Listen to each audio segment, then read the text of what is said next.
we define curiosity, as social scientists, as this search for understanding or to seek understanding.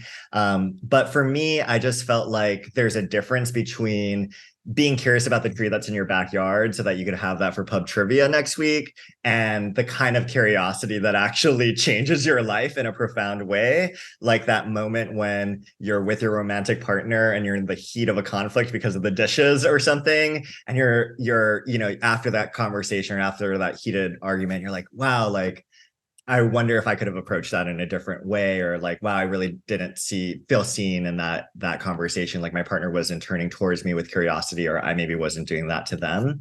And so that's the curiosity that I'm talking about, which I call in the book and in my work deep curiosity, which is to search for understanding as a force for connection and transformation. So any kind of search for understanding that actually leads to connection and transformation. And it's on a spectrum. So there's shallow curiosity on one side and deep curiosity on the other. And in any relationship, in any conversation, like you and I, Charles, like we are weaving from shallow to deep and back and forth all the time. It's like an ocean.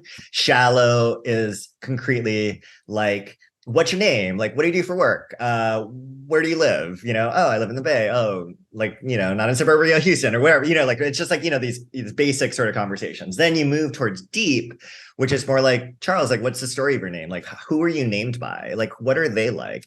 What does home mean to you? I know you're in Toronto, but like, what does home actually mean to you? What does it look like when you're actually flourishing? So not what your job is, but like, what does it look like when you're actually flourishing in life? And how would I know? So that's deep curiosity. It goes beneath the surface. And shallow is not worse than deep.